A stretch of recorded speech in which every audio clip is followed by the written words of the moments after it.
Hi there, I'm Harry, and I cannot talk to you about Adios.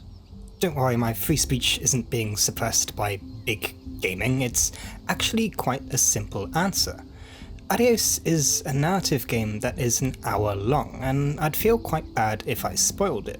Not just because I want people to actually buy it so Big Horse mode can be added, but I think I'd be doing the player a disservice too.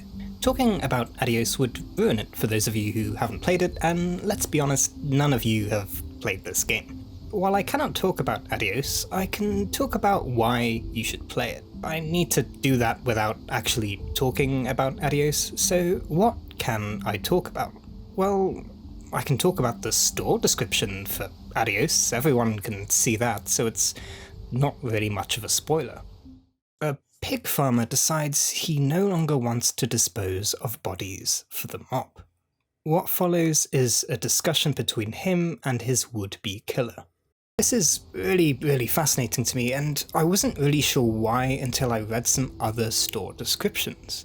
Let's pick one at random. Let's look at Cyberpunk 2077.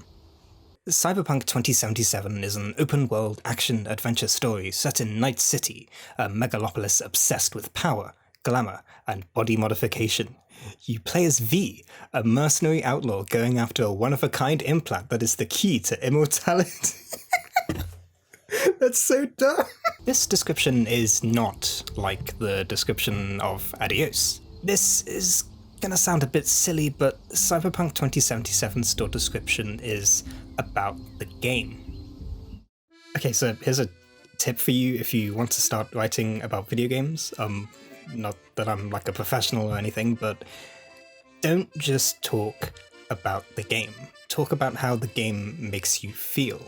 This game makes me feel cathartic. This game makes me feel melancholic. This game makes me feel upset. They went for Sanjin Kai on Puck? What? The word real-time strategy game means absolutely nothing. Is it meant to be a perfect execution of skill and strategy, or about escaping to the one place that hasn't been corrupted by capitalism?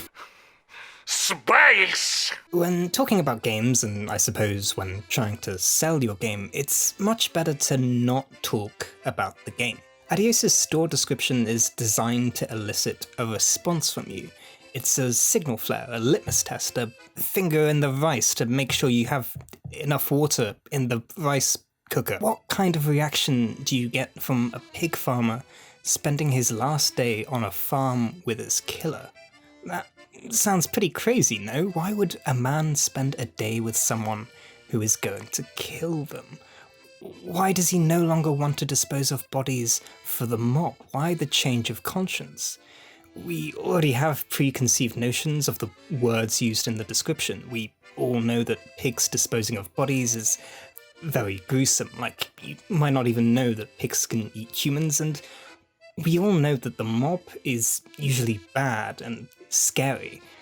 And, like, if you're having a discussion with your killer, you should probably, I don't know, try and run?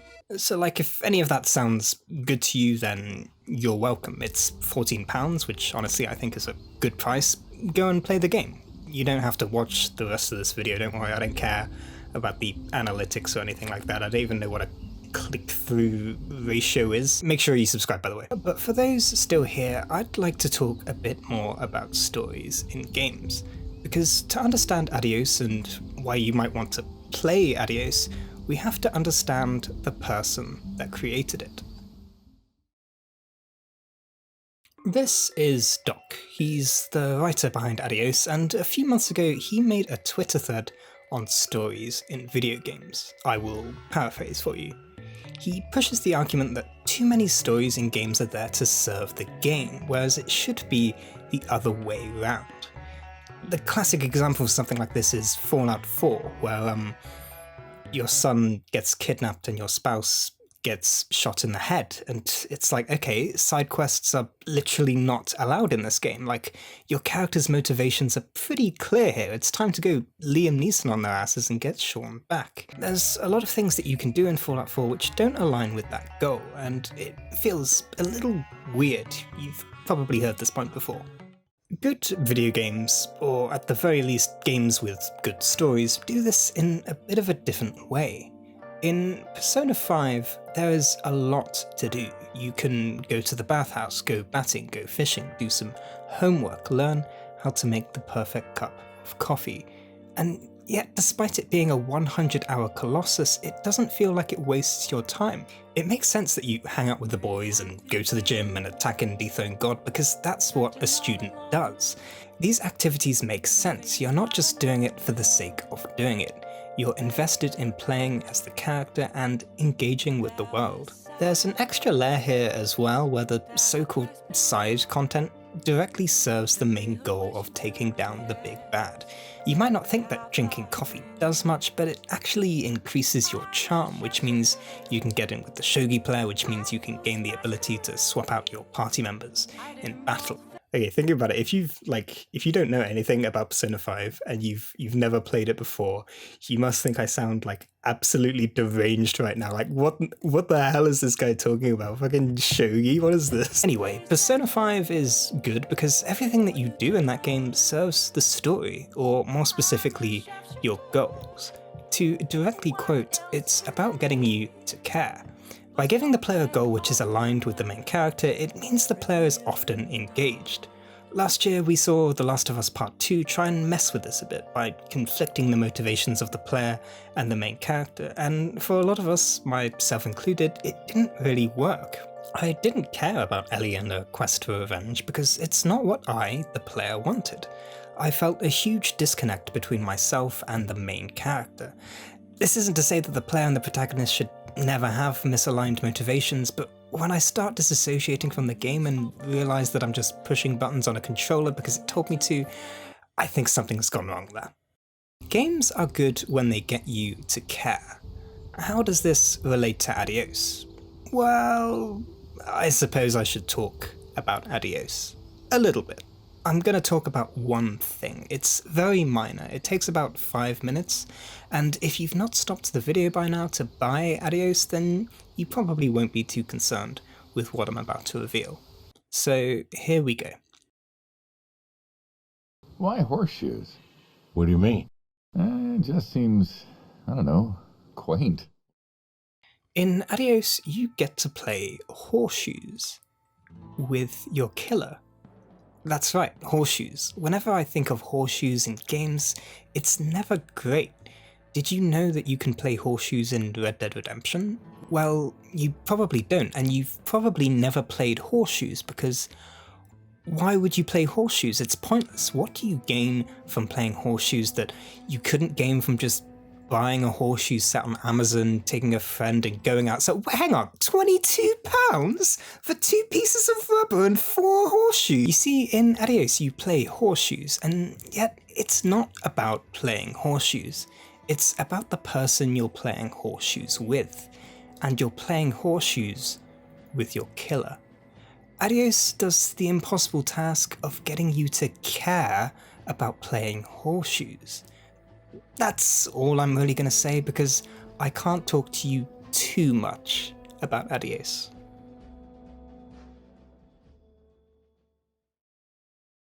Yeah, it's pretty crazy that this is something that I'm talking about. This is the thing with Adios, it knows what it is and it's not really flashy or confident. And I feel like that's the point. It's practically screaming at you that this should be normal. This is how games should be done. It's almost like a manifesto for good stories in video games and the art of getting players to care. I've not even talked about the main themes of the game because, well, I cannot talk to you about Adios, but it's made to look so simple and effortless. I hope I have interested at least some of you in this game. Sorry I'm being a little bit cryptic, but I really don't want to ruin it. Buy it if you like, and hopefully, if we work together, we can all catch a glimpse of that big horse.